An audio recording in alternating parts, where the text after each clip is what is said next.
A long time ago, on a comics page far, far away.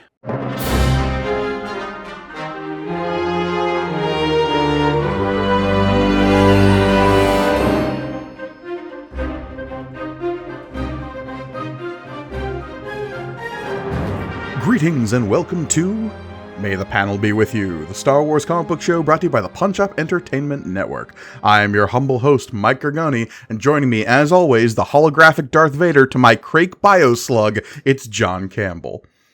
That's my review. Hello, everybody. Well, the episode's done. May the panel be with you. Shut it down. Yeah, I see you, Star Wars comic. Can't help but see you. Yeah, I will. I mean, the biggest compliment I can always give this book. I never know where it's going. That's true. That's undeniably true. And the reason for that may be because it's violating everything I understand of this franchise I love in places. Maybe that's a reason, but still, I will say full of surprises. And put that on the next, Marvel Epic Collection pull quote. Full of surprises. Full of surprises. Yeah. Because it's true. Yeah. Speaking of surprises, we're reaching the end of this little arc that we've been on. The Shira Bree saga? What do we want to call this? I don't know. That's the most generous use of the word saga. Yeah. Yeah, no, yeah. The Shira Bree inconvenience. Yeah, there you go. Yeah, the Shira Bree caper. It's kind of a caper. It's a little bit of a caper. But yeah, we're covering issue number 63 today of the original Marvel Star Wars comic.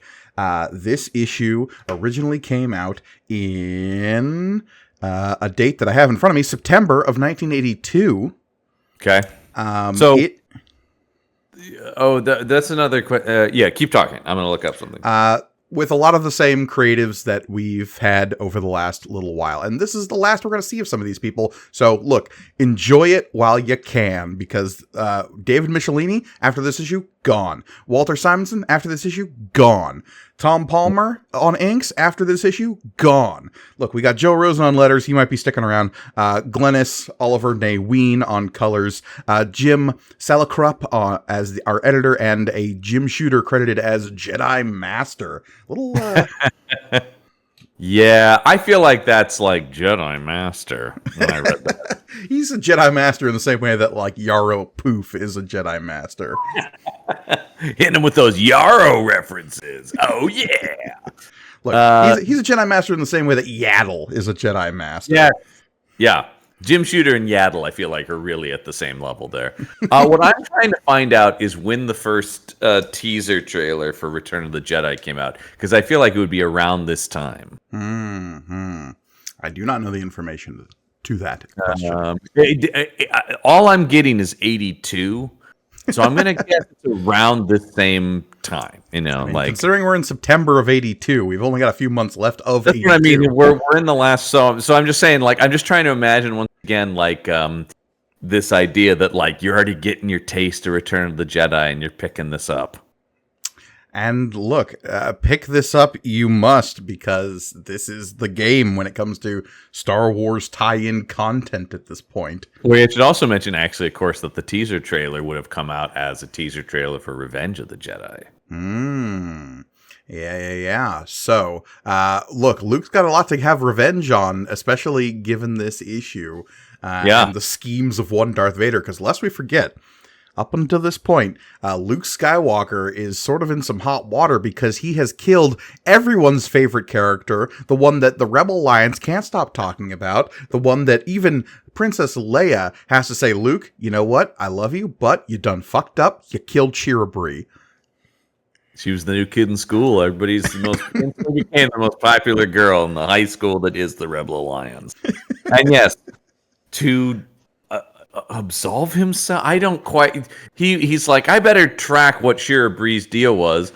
And yes, the cliffhanger we left on this last time is, while doing that, he activated a message. We'll come to find in this, but So yeah, there was a whole thing with Shira's home planet of Shaylivane in which she would return yearly to renew her vows of vengeance against the Empire as a true soldier of the rebellion. But some of the details of her story weren't quite hanging together, especially when Luke Skywalker started asking around about it. Yeah, he made the what maybe should have been the theory at the first time. Let me ask the locals. Yeah, Instead of shooting at them like we did last time. Look, a wholesome amount of xenophobia is no stranger to Star Wars. Yeah, Let's be honest about it. When you only call the natives of a planet barbarian nomads. Yeah, look, this goes back to A New Hope when you just call them sand people.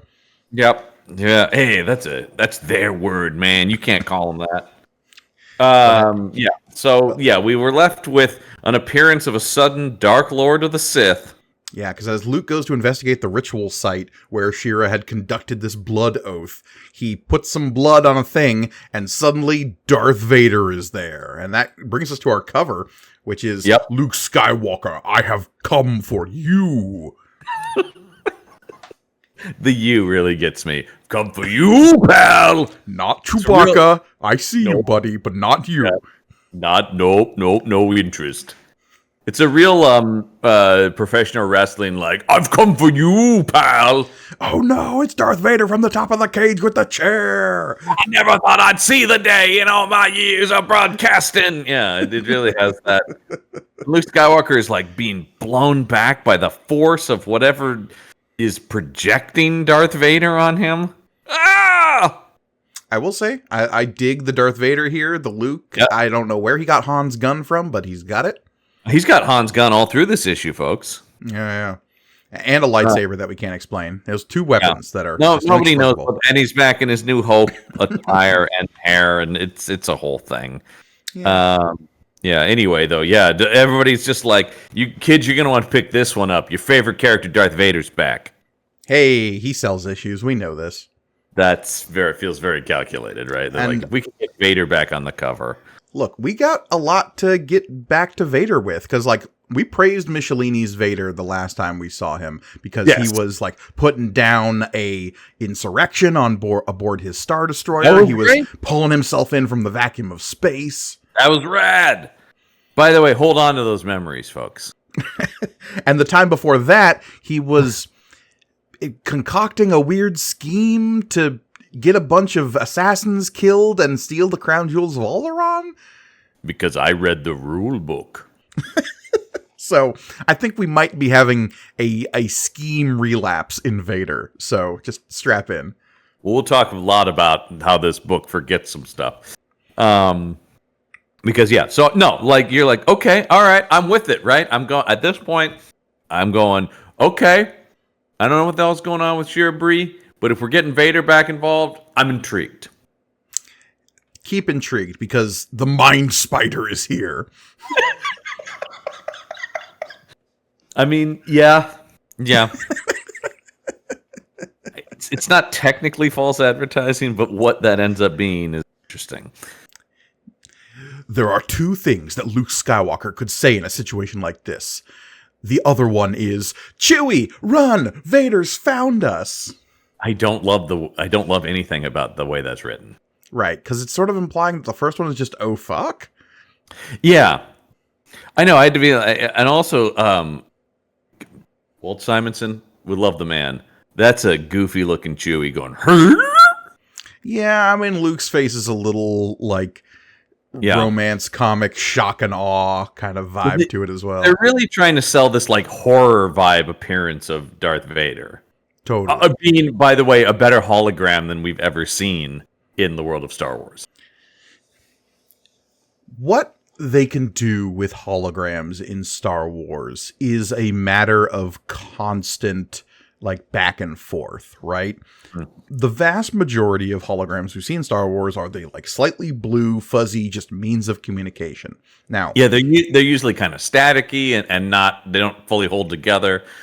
If you start thinking about how those holograms are projected versus how they are received, it falls apart immediately, because it's almost always like a full body hologram that is projected and is aware of the lines of sight, usually of the people they're talking to. Now, does that imply that the person on the other side of that is simply seeing a humongous head? Maybe. It's happened before as well, with Vader talking to humongous heads. Right. I mean, the entirety of Snoke, right? Yeah. Was a projected hologram. Weird choice. I mean, so who's to say? But this hologram, yes. Turns out this Darth Vader isn't really here. He is in fact a hologram, because let's get to the second page where he starts explaining this. Color, yeah. Yeah. And well, first Luke's got to go, as I fall to the ground, I need to remember everything about the context of why we're here. I mean, I guess it's better than him explaining it to Chewie. Right, yeah. Who was there the whole time. Yeah, I mean, it's amazing how long it took to get to where we are in comics now, where they just put a page that says previously on. Yeah, I know. The fact that it took them 50 years to catch up with, I don't know, books? Yeah. Television cracked this pretty early. Yeah, just give me a paragraph going, Luke and Chewie have gone to this planet for this reason, and Vader showed up. Mm-hmm. Boom. Yeah, instead they have to somehow, freaking jam it in to some kind of, contextual conversation or thought bubble. Why is the need for that there? I don't know. Well, it's a waste of real estate in the comic, right? It's just, that costs us more story as we recap. Anyway. I mean, let's go back to the first page there. I just want to, as an example, that huge block where it says Stan Lee presents Star Wars. Yeah. We have a long time ago in a galaxy far, far away. We do get, a brief recap of the concept of Star Wars. Very, very basic concept of Star Wars, yeah. Which, Why not also include, a 2-sentence, last time? Yeah. No, and that was always you read an old Spider-Man, it is bitten by a radioactive spider, Peter Parker. That had to be at the front of everything. The classic adventures that came a day unlike any other when, Earth faced a threat no one hero could stop. That sort of stuff. Anyway, Darth Vader's a hologram. Let's rip that Darth Vader rolls out, he pulls out a blaster, he shoots at Vader, and Vader just takes it, but the bolt goes straight through him because it's Vader's hologram. My laser bolt, it went right through him. What? By now, young Skywalker, you realize that I am but a holographic image, a mirage triggered by your specific blood chemistry coming into contact with the Kavan transmitter. Because they're in the ring of Kavan, which is the sacred site. The same device used to maintain contact with my most trusted operative, Sheila Bree. Fucking called it. Yeah. You did know at a certain point, we were talking about this, but you were guessing beforehand. Before it was confirmed. I had a bad feeling about that Sheila Bree. That wasn't just Gorgoni spoiling stuff. It was a prediction that ended up being right. But yeah. Anyway, though, so begins. All right, I want to go because we talk about this is scheming Vader in this comic. A look we don't love on the man. Generally speaking, yes. This kind of high convoluted scheming is not. I think of Vader as more of a blunt instrument. Well, and I'll appreciate a good death trap that Vader lays out, luring people in so that he can confront them directly. That's fine. But that's still just to get to Vader's a face-to-face kind of I'm going to kill you sort of guy. Generally speaking, yeah. There have been occasions where his longer-term plans to kill the Emperor tend to have more moving pieces, and I can respect him sort of putting those together. But that's I have to move around a guy who's already playing chess, right? He has to be more clever around the Emperor. I just wanted, as these parts come up, so part of Vader's plan was contingent on Luke following back to where Sheila Bree went to put his specific blood on this thing. Because if he hadn't done this, this wouldn't have happened. This is this hologram of Vader is Luke's reward for being a clever boy. Yes, exactly. Because if Luke had never figured this out, he would have never seen this message. Right. And so this is Vader being given Luke an attaboy. Yeah. Nice. I knew you had some smart brains rattling around in there, son. Shira? An Imperial agent? Jesus, Luke. Just really, nailing it home there. Yeah, we're talking about... So, okay. He gets into the fact that Shira Bree's plan was either to kill or discredit Luke Skywalker. These were the two. This is an important note here. Shira Bree was... Vader explains it here. Major Bree was trained well and planted in the Rebel Alliance years ago for a single purpose, to bring about your destruction. Right. So, we have had some trouble grappling with the whole timeline of Shira Bree up until this actually point. makes it further complicated to me. Way worse. Way worse. Years ago, it seemed like she showed up yesterday. Also, how long has Luke been working with the Rebel Alliance at this point? If we're post Empire at this point, 3 years tops. 3 years. Yeah, 3 years is the because there's there's about 2 years between New Hope and Empire ish. 18 Not even months. Yeah, a year and change. Yeah. Star Wars timelines are always a little muddy, so it's always ish is kind of what we're shooting for here. I always took it to be 2 years at the most. Yeah. Between and then 1 year between Empire and Jedi, if that. Somewhere between 6 months and a year. Yeah, depending on who you're reading. Right, yeah. So I mean, makes the most current Marvel run the most involved 9 months of Luke Skywalker's life. I read a great article about that. We just talk about now that comic is ending, we're discovering that was the most eventful year in the entirety of the war against the Empire. But it's great. But no, that's the thing where it's she was put years. So that's going even before you joined, she was there to bring about your downfall. What? According to orders, were she unable to facilitate your direct demise, she was to destroy your credibility, therefore undermining your worth to the rebellion. This is so fucking insane. Yeah. So... and then Hologram Vader goes on to say, and since you're here, obviously alive, I must assume that the latter option has been effected. That you are now an outcast, a pariah, untrusted and quite possibly loathed by those who care about most.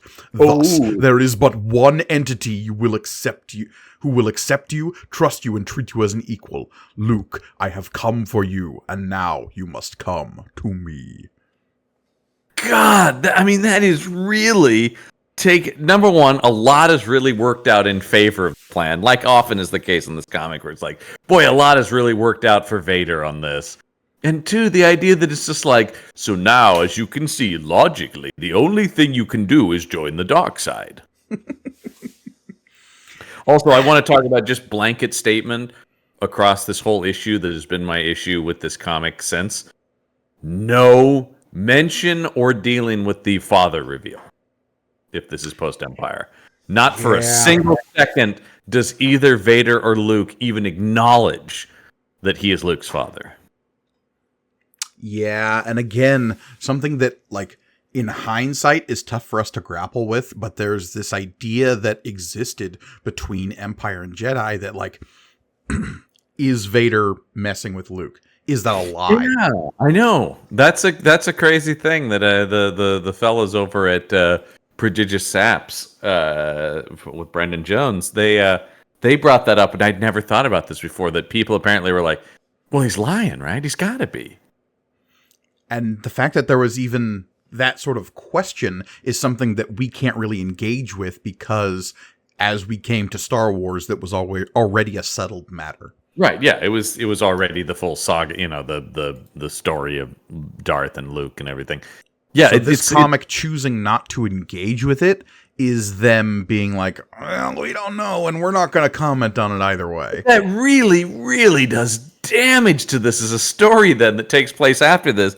If you're going to make the whole thing basically Vader's... Because, I mean, not only does it reveal he's his father in Empire Strikes Back, spoilers,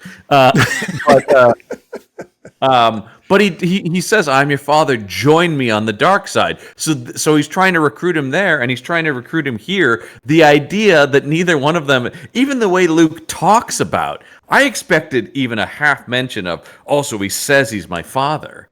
No, he's just going like, oh yeah, you know that guy, what a piece of shit, right? I mean, Luke's line here just feels so, I don't know, space hero-y that, like you said, doesn't really acknowledge what's come before when he says, Darth Vader's nobody's friend, though he does make one heck of an enemy. Yeah, I mean, like you said, that might as well be Flash Gordon talking about Ming the Merciless. Yeah. And then he says, Chewie, get down, that transmitter's about to blow, and then the transmitter blows up. Yeah. For reasons. This message will self-destruct in 5 seconds. Should you choose to accept it. Your mission is to join the dark side. Yeah. Good morning, Mr. Skywalker. Yeah. No, it's it's just, this is the frustration of the book, which is it can't advance the plot. Also, just like Darth Vader as supervillain in like the comic book tradition feels weird. And again, it's because we're wrestling with it in hindsight. A lot of the reasons we feel that way. That is true, but also at least the wrinkle of there's more to this guy than you think has been introduced into the franchise at this point. Sure. If this was post New Hope pre-Empire, I would be more okay with it because I'm like, well, based on that movie, even Lucas was talking about like, he's sort of a one-off villain, you know. But also, we haven't introduced this idea that they're still good in him. That's something that Luke will come to in Return of the Jedi. Right. The frustration, I can feel also the frustration of writer, right? Like Michelini and Simonson it's tough. Yeah. It would be very tough to write this comic. It doesn't make it any less of a frustrating read, though. Totally. I'm not. These are talented guys. I'm not. But it is just like, it just doesn't work. So, Luke's recovering. He says, I hate it. Vader knew I wouldn't get tagged by that explosion. He's known every move I've made before I knew myself. Yeah. Whiny Luke. This is kind of a retread back to whiny Luke, who's just like, it's not fair. I don't know if I'd go with like full baby wanna baba Luke, but he's headed there, man. If he keeps on this devolution, that's what I'm saying. Oh yeah, and let's not forget about Ginji. He's kind of there. But unfortunately now Ginji at this point is just there for exposition to be like, so wait a minute. You're telling me which is yes, Ginji. Luke now knows that in killing Shira Bree, that was why the Force told him to pull the trigger, because she was in fact an enemy.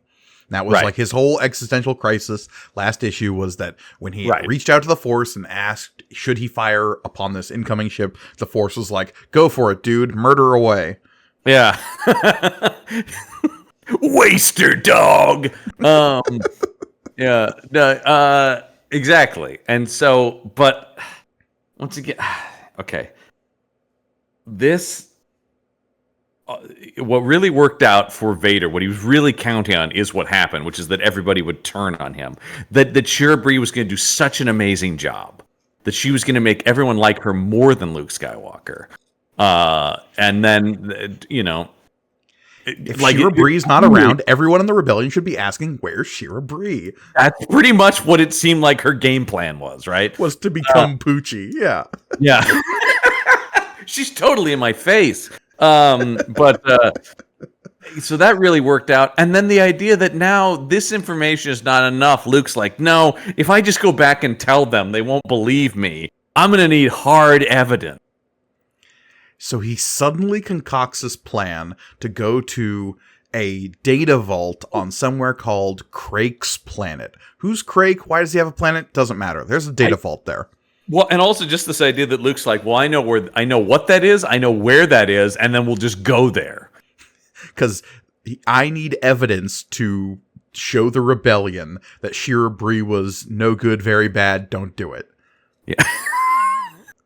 Shira Bree and the no good, very bad plan to destroy the rebellion.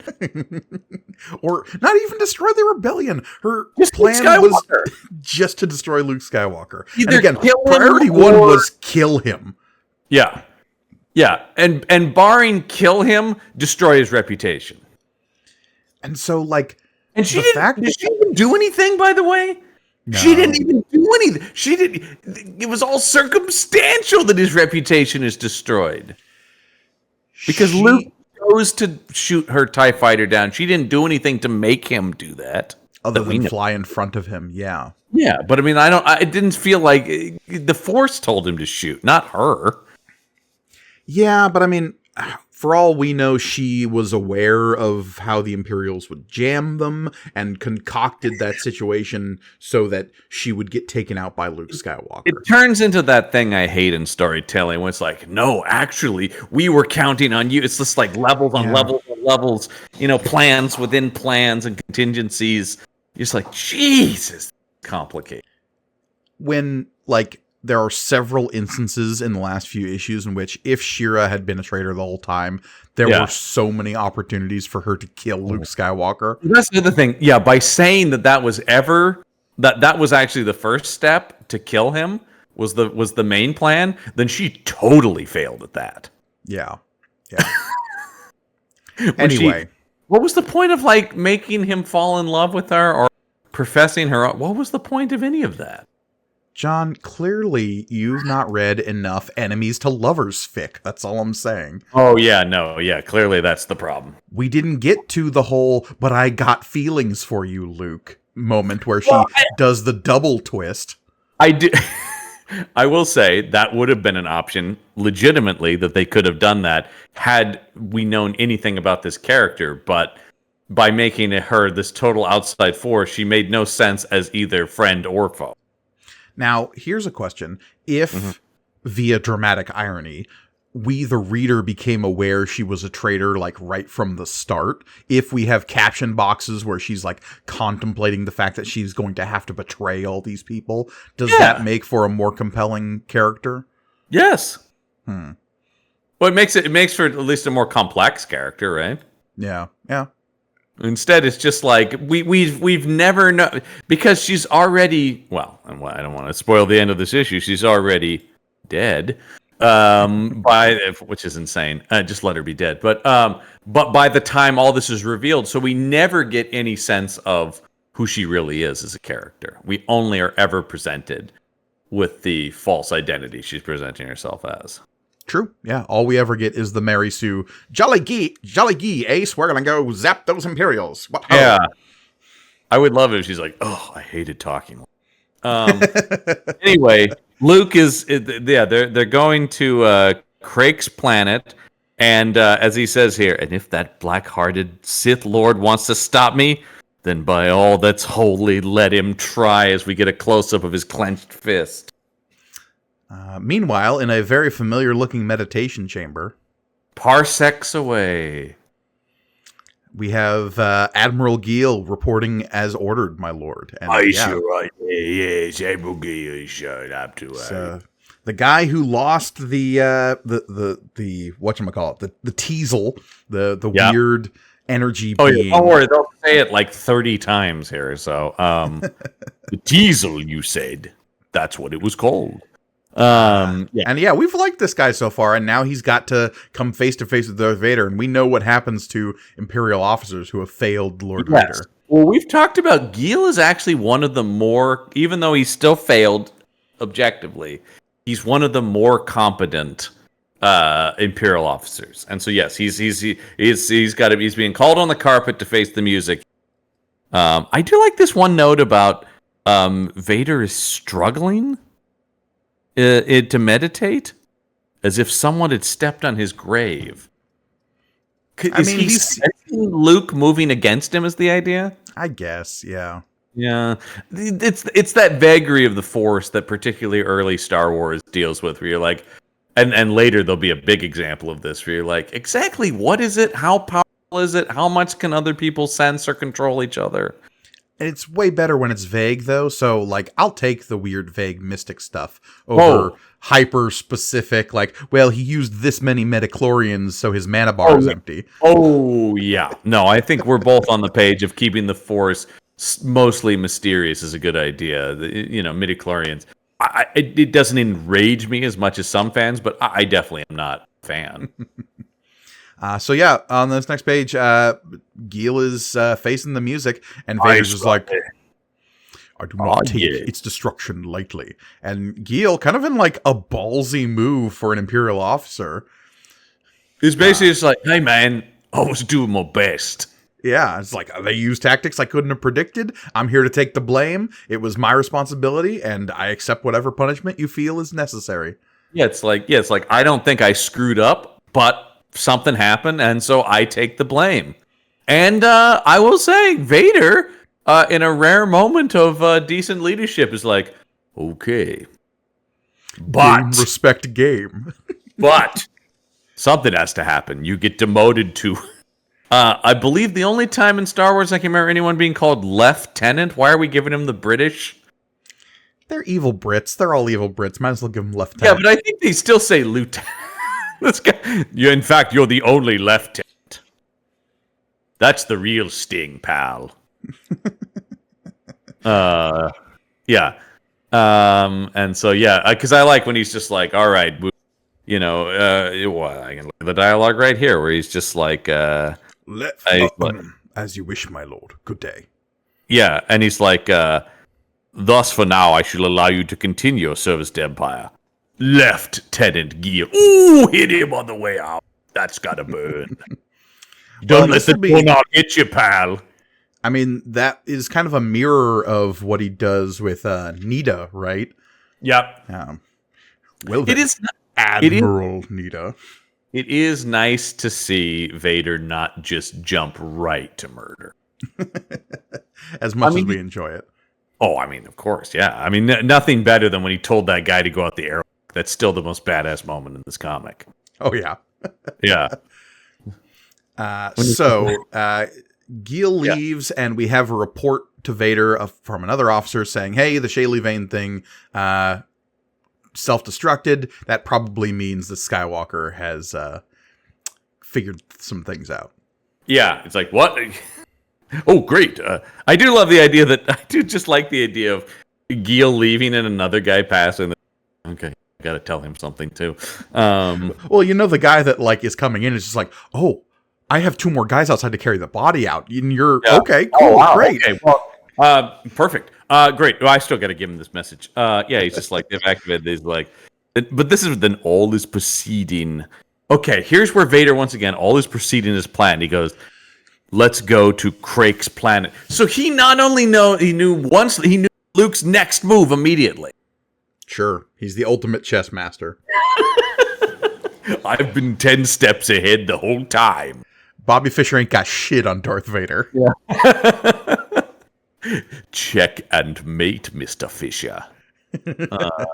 So yeah, why he knows that Luke is going to Craig's planet for this data vault. I guess stupid on my part for assuming it would be in there. I actually was like, let me read back this scene again. Is there any? Nope. There's nothing that indicates why he would know that that's where Luke is going. There's nothing to indicate why Luke would know to go to that place. Well, that's also like I said, yeah, why does he know where the Imperial data vault is? One, how to get there, and then, pretty much when we turn the page, they're just there. Yeah, I mean, look, if we can just know to go to Scarif to get the... I mean, no, because the Galen Erso told them to, go to Scarif and steal the Death Star plans. Rogue One you can still follow A to B to C. Yeah, I don't know. But also, okay, first off, I do love the idea of the fleet turning around. I would love to see them make that turn. All right, everybody, stay together. We got to make a big 18-point turn on this one, folks. The Executor does not take corners well. You know what I've never seen? A superstar destroyer put it in reverse. Back it up. Careful. You still got room. Somebody want to get out and see if we're the curb. But when we turn the page, they just go, yeah, the Millennium Falcon landed on Craig's planet, and Luke and Chewie are sneaking around.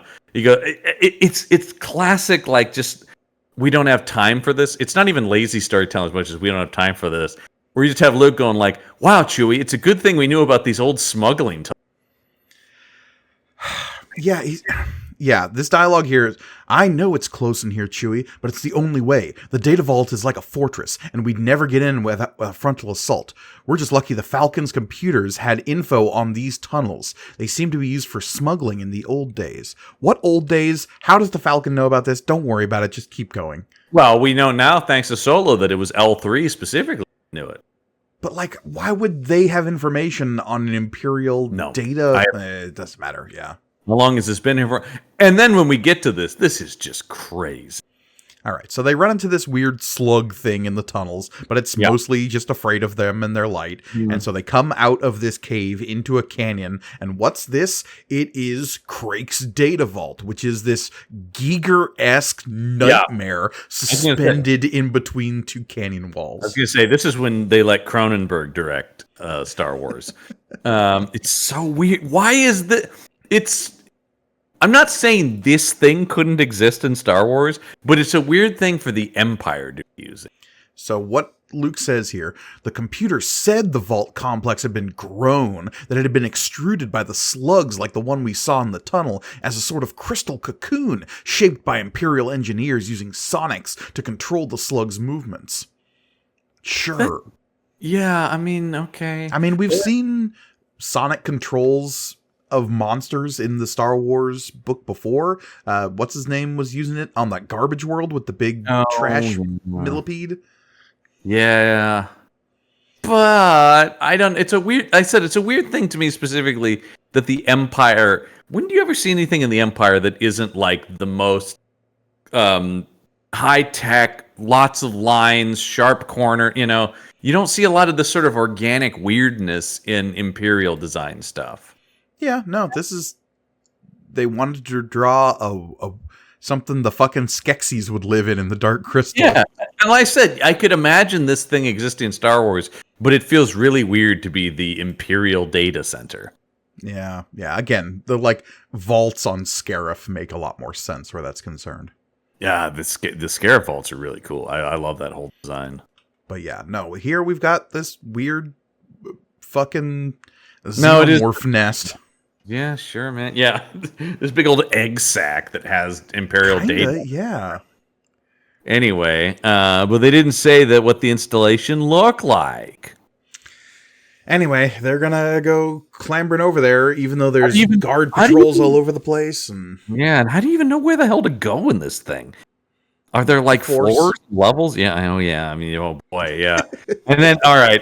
Let's get to my favorite character, though, because they're like, well, how do we get in there? And Luke's like, you're not going to like this, Chewie. And then you cut to a guy, an old-timey chef character, like an old army cook guy. And he's wearing a white apron and a white paper hat and brown work gloves, and he's dumping dead fish off a railing. They wouldn't because it's Star Wars, but doesn't it feel like he should also have, like, a cigarette hanging out of the corner? Or he's chomping on like a piece of a cigar or something. Yeah. The fish guts, though, is the thing that really got me.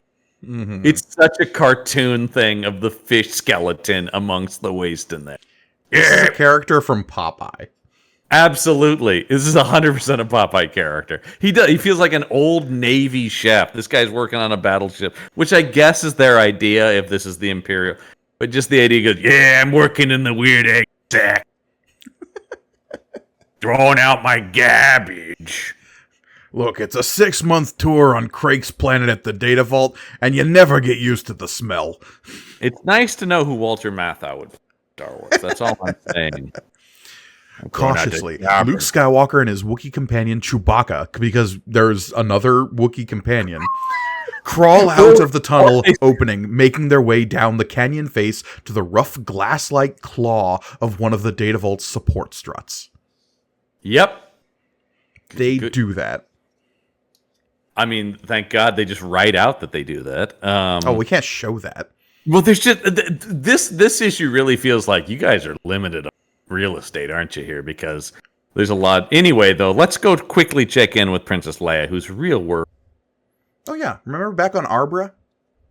Leia and her best friend, Pliff? And yeah, the weird psychic rat creature, the natives of Arbra, are... Pliff is here talking to Leia, being like, aren't you worried about Luke? Yeah, I can feel you're worried about Luke. And she's like, oh, yeah, I just, my woman feelings.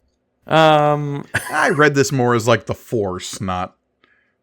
Yeah. She says, I've got a feeling. I don't know why, but I think we're going to need Luke, and soon. If he doesn't clear himself and return to the rebellion, I'm afraid our cause could suffer a disaster of galactic proportions. I mean, no shit. Of course they need him, right? He's the only guy with superpowers. Yeah, the sequel's coming up. He better get back here before the third movie starts. That's all I know. Damn it. We've only caught his stunt double. Well, I will say, I don't think we've talked about this before, and I get that this book has to tread water, but as a result of that, imagining this Luke in very short period of time being the Luke in Return of the Jedi, they're gonna have to way advance his character quickly to make that movie make sense. Yeah. But anyway, meanwhile, back in the egg sack. Yeah, back to the sack. We get Cookie here again. Yeah. Sniffing the soup. They do say his name is Farley. They do say his name here. Oh, yeah. That's fair. Thanks, Farley. But even the way they ran, I'm like, okay, Captain, soup, John. I love the idea that in, like, far off, distant galaxy far, far away, we have a guy in an apron and a paper hat still needs to make soup with a ladle.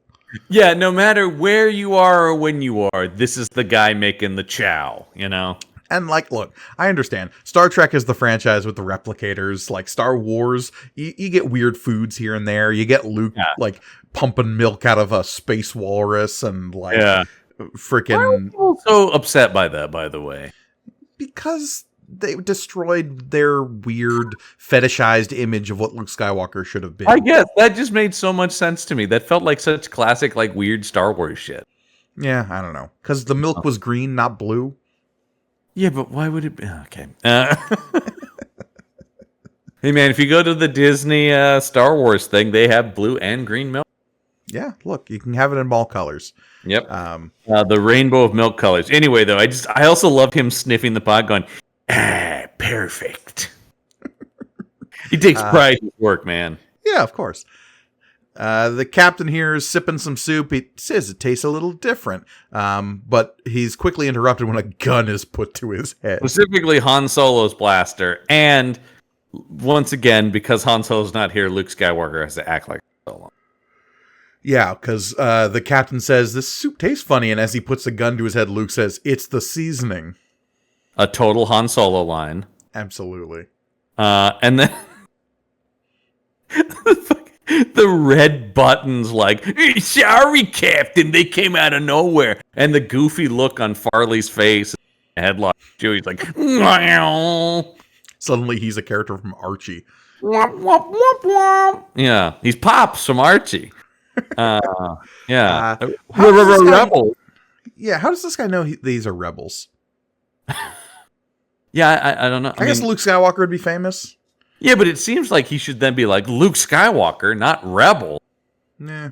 Anyway, they need to access the data vault here. They don't want to go straight to the vault central security rooms, but they can access it via a terminal in the kitchens. And so they're hijacking this captain's security clearance in order to get information on Shira.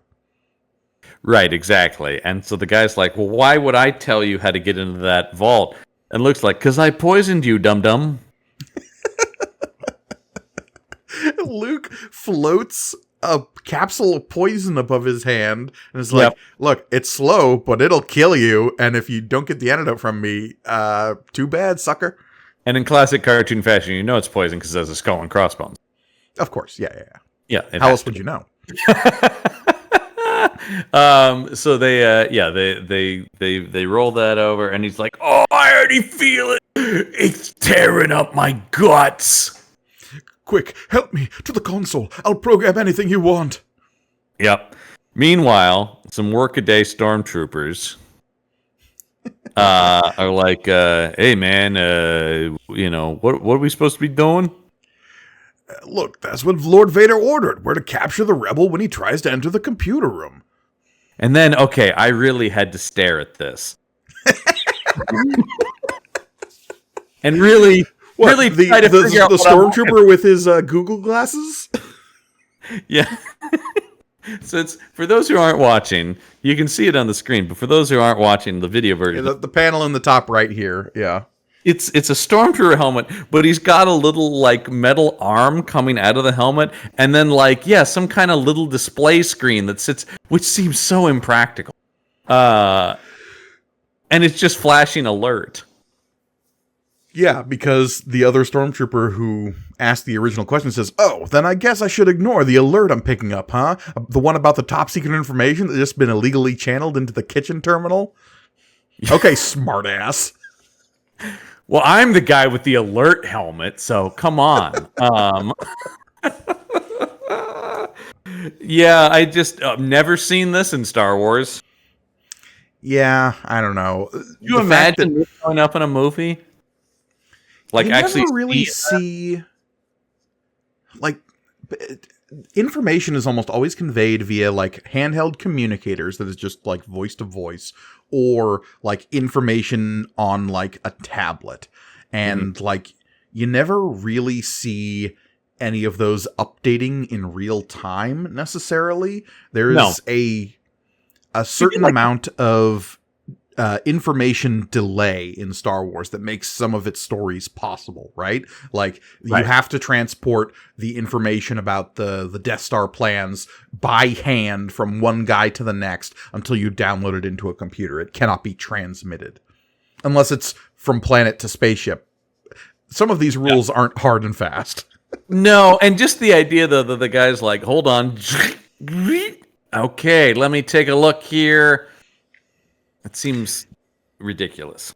So anyway, the captain that they've poisoned, quote unquote, has downloaded the information. They've saved it as one of Farley's recipes.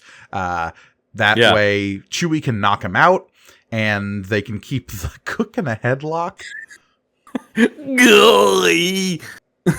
But yeah, because he goes, you heard him, Chewie. Give him the antidote, and Chewie socks him. Or, I'm sorry, walks him. Walk with a walk.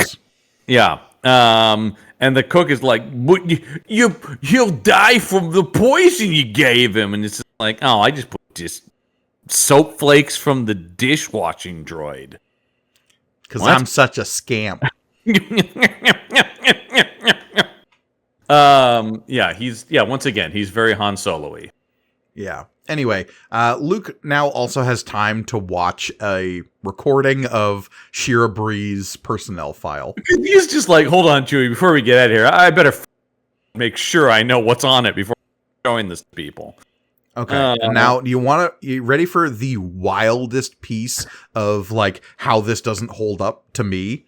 Yeah, I sure am. Shira's name is actually Shira Bree. Yeah, great spy work. Shira Elan Kola Bree, Major in the Imperial Special Forces. Yeah, what really hurt is that, and also the idea that that's just filed away in an easily accessible, this was in the commissary, computer. You were able to call this up. Yep. Now, here's where it gets interesting from a long-term Star Wars factoid area. Yes. What we learn here is that Shira Bree was part of an adolescent indoctrination program done by the Empire, in which a bunch of Imperial capital-born individuals were raised in the Imperial Palace as part of Palpatine's experiment to indoctrinate kids into his fascist model. Yeah, they're kind of Hitler Youth, right? Is sort of the idea. But yeah. So, I guess in theory, there would be a record of a Shira Bree as a Coruscant native, right? Yeah. Yeah. So already this plan has completely fallen apart in terms of her like getting involved in the Rebel Alliance and using that weird story about her being from a backwater planet that got bombed by the Empire. This makes Leia and the rebellion seem stupid that she showed up with this story and they just went, okay. Yeah. Anyway, she was trained from an early age to both follow the Empire's orders and be a stone cold badass. She was given a bandana and a red belt and everything. Well, it's a very very movie thing about, and they trained her in the deadly art of kung fu. Biologically altered to reject pain and to accelerate the physical healing process. Jesus Christ. I mean, I just thought that's the other thing too, is like, she could have just been an Imperial agent. We didn't need to make her this like super soldier, did we? But here's the thing. Now she reads as Mara Jade. Oh, very much so. Very much so. This is a weird, like, backwards echo of, like, oh, Luke fell for, like, a weird Imperial super agent? Interesting. This idea just keeps coming back around in Star Wars. Yeah. So as soon as I read this, I was just like, is Shira Bree the proto Mara Jade? Like, a little bit. Very much so. Yeah. I mean, I think 100%. It's just I found it very intriguing. Yeah, no, absolutely. He's got a thing for these evil redheads. But anyway, she graduated with honors, and that is when Vader selected her for this mission. I also love the graduation, like they show the graduation ceremony, like Vader's keynote speech. And as you enter the world to do evil upon the galaxy. I love the idea that, like, okay, these are like superhuman, best of the best. They've been, the wheat has been like sifted from the chaff, and what we're seeing of these people are like shirtless Adonis-like figures and like women in top physical condition. Yeah. And as they're graduating, some of them are still half naked, and Vader's just there going like, "Good job, buddos." Yeah. That's right, everybody. You did a great job. Now enjoy yourselves before you go. Everybody. Take a semester abroad. Vader recommends. Yeah. Get to know the Outer Rim. That's all I'm saying. Take a train through the Alps. It's great. Yeah. Find yourself. Experiment sexually. There's a time and place for everything, and it's college. Yeah. But yeah, so she joined the selected by Darth Vader for infiltration into I love this too. Banned organization known as Rebel Alliance. See reference log number 49734. The idea about like, hey, whoa, Rebel Alliance, ban that. Mm-hmm. So somebody said rebellion. We said no way. In order to create a more like thorough subterfuge, Vader did indeed bomb the city of Chishasa on the planet Shaylee Vane. Hey man, why not? But again, presumably that happened. Lay waste to a planet. Am I right? That happened at most like 2 years ago. Yeah. Because Luke Skywalker would have had to have time to blow up the Death Star, and then Vader would have had to have escaped, then selected this, like, person to infiltrate the Alliance with the sole goal of ruining Luke Skywalker, either via death or reputation. Yeah, it just doesn't work. It doesn't add up, man. It's so complicated, but beyond that, you're like, no, and like I said, too much win in their favor. There was a lot of stuff that, like I said, like they took her at her word. Everything about this is just, and the way it works out with Luke blowing up her TIE fighter, which we'll talk later about how that didn't just incinerate whatever was left of her. Yeah. Well, look, she's a superhuman who regenerates. She's got a healing factor like Wolverine. Oh my God. Yeah. Why not? I mean, at this point, I almost kind of want this comic to just keep getting goofier. Well, anyway, Luke's just like, I can't believe it. There's got to be more to it than that. Does there? Does there have to be more to it than that? It's already the most complicated thing I've ever heard. No, there's got to be more going on here. I don't think so. Anyway, he's got to get the recording chip and get out of there. But what's this Zatch? It's the stormtroopers, and the way these stormtroopers are written are the most like blue collar Bronx like keep your hands up of your gun grubber, or you pay or we'll fry you hotter than Farley's pepper mash. Did Vader say he wanted him dead or alive? Didn't he? Shut up. Once again, that's SHADDUP. Shut up, Grotto. When have we ever seen... When are stormtroopers ever not just the most sort of generic kind of flat voiced American sort of... Yep. I mean, the one time is in, like, Mandalorian Season 1, right? When it's just those two stormtroopers just shit-talking with each other. Yeah, but still, they're not going like, hey, yo, we're a couple of stormtroopers, see? You know? I'm stationed on that there, what do you call it, a Star Destroyer? Oof. Yeah. Other than Bill Burr, no one has ever sounded like this in Star Wars. And he made it very clear, I'm not a stormtrooper. Not a stormtrooper. So Luke feigns surrender only to use his deadly hands of kung fu on these stormtroopers. Which I did think, why isn't he using the Force? Because he's using his deadly hands of kung fu, John.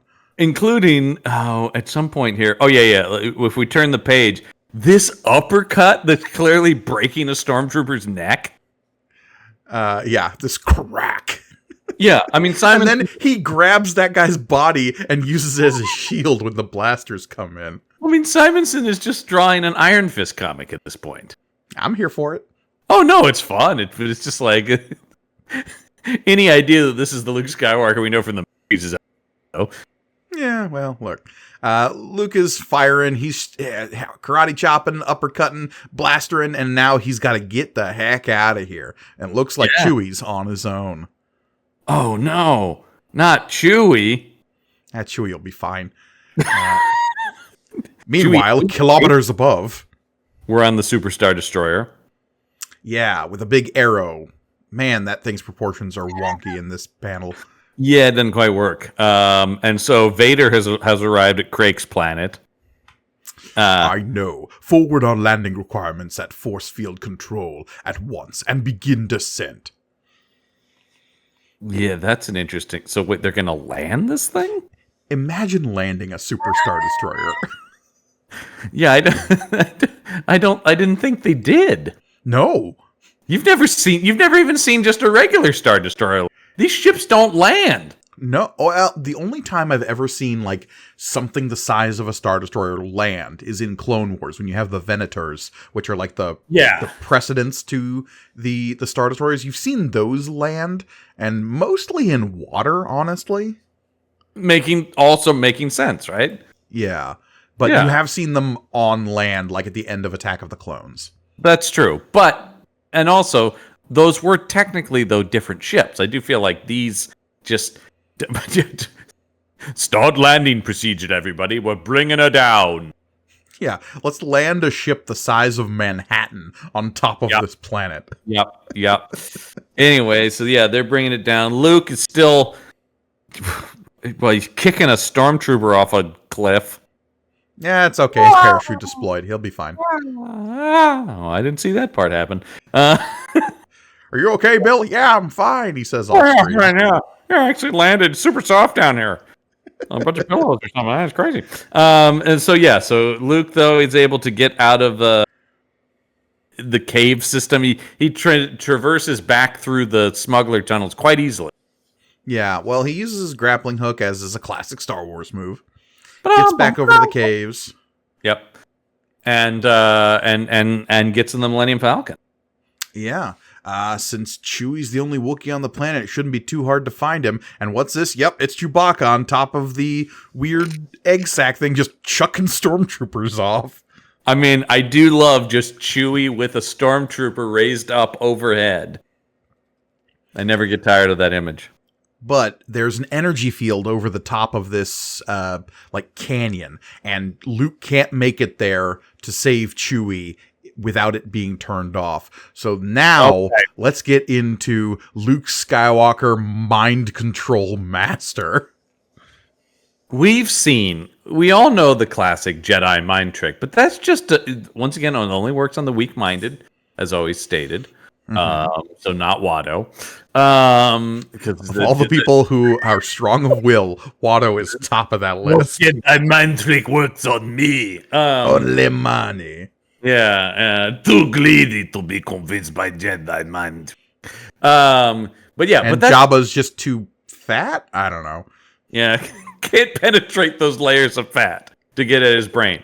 But it's always just a small, number one, you're right in front of the person. It's always just quick. These are not the droids you're looking for. Oh yeah, and then move on.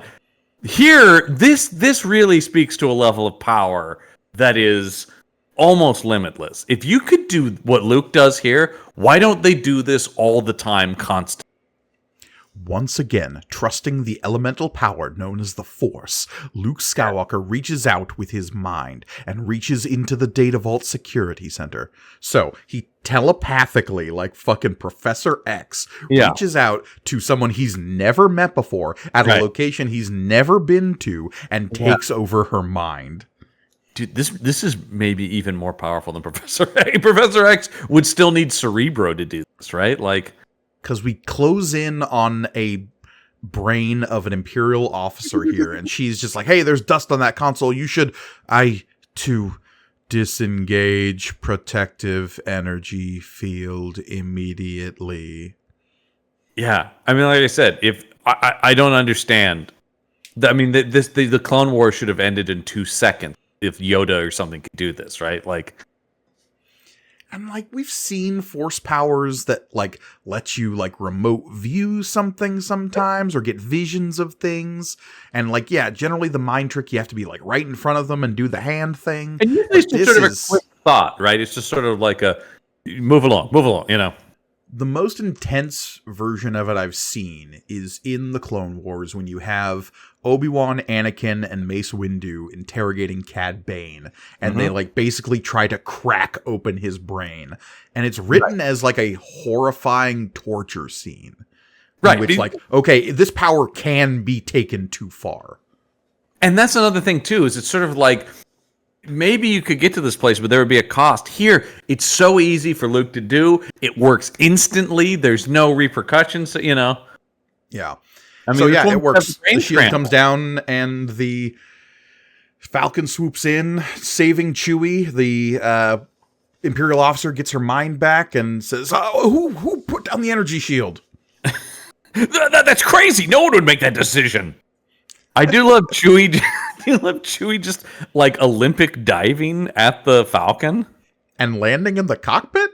Yeah, yeah. I don't know how that worked. Anyway, Luke's like, strap in. That energy field is keeping us in now because the energy field went back up. Yep. But what does he say? That energy. He says something, which means we've got to shut down the vault's power generator. We don't have time to run a location probe to find it. Our only option is to boost the Falcon's deflector screens and take out the whole complex. So they boost the Falcon's shields, which explodes the complex, which takes down the shield, which lets them fly away. Yep. Jesus. I mean, it was an Imperial site. Who cares? Let them burn. They're out of there, though, baby. Yeah, with a what is it? Yeah, Pabalabao. Yeah, Pabaloom. I do, and then just the subtle. It seems I have underestimated young Skywalker. It will not happen again, except it always happens all the time in these things. Boast, there will be a swiftly moving spacecraft attempting to escape the destruction. Track it. Yep. And the guy's like, I tried, sir, but we were too late. Looks like he already made the jump to hyperspace. Yeah. And then instead of killing this guy like I expected him to, they say Vader is just like, damn. I mean, look, Vader only acts as fast as his instincts will allow. I like that this particular version of Vader we've seen in this issue is just like, he's not just willy-nilly killing everybody. Oh, damn it. Something funny about him being like, I'll be anyway, in my room. Luke is just like, hey, we made it out of there, but damn, we didn't get the information we needed. And then Chewie's like, not so fast. And Chewie went back for it. So, That's hooray. Scamp. What a lovable scamp he is. Chewie's 1 in a million. You're 1 in a million, Chewie. And Chewie's like, no. He never gets compliments like that from Han. Yeah. You know what? I'm okay if we never find Han. Yeah. So, no, but it all worked out. And then we have an epilogue. Oh, Jesus Christ. Meanwhile, a medical lab deep within the bowels of the Executor. By the way, the second they cut to a medical lab, you knew where this was going, right? Like, oh, yeah. Yeah. Howie's patient, FX9. Yeah. And you get the medical droid going like, well, the trauma, extreme loss of vital fluids, extensive structure. I mean, death, we might as well have said, is what occurred. But the recuperation process will be long and at best uncertain, but according to our projection data, possible. And then Vader says, and I don't quite understand why, good, because now more than ever I have need of Sheila Blee. And oh, it's her in a Bacta tank. Dun, dun, dun. Why now more than ever does he need Shira Bree's help? Because Luke is too powerful, and with only the help of a sexy but dangerous redhead can he defeat Luke Skywalker. Once your cover was... Now that her cover's blown, isn't that sort of the end of her usefulness to him? Yes.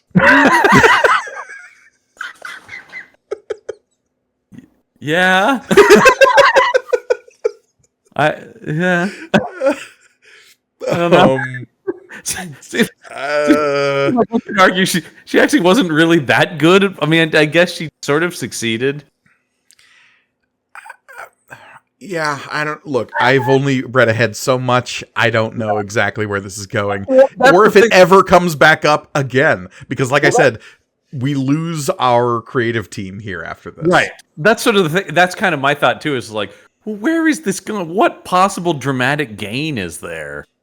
Because I was content to just let the end of her story be, she basically sacrificed herself to ruin the reputation of Luke Skywalker, and I thought that was the end of her. I'm just like, what more story could there be to tell about this character? Other than, I mean, I guess the inevitable thing is that she ends up turning against the Empire would be kind of the only move I could see with it.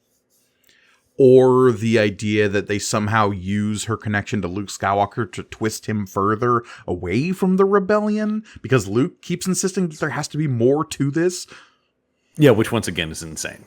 There just has to be more. There really doesn't. It's the warships move on as the icy chill of space, for a fleeting moment, seems colder still.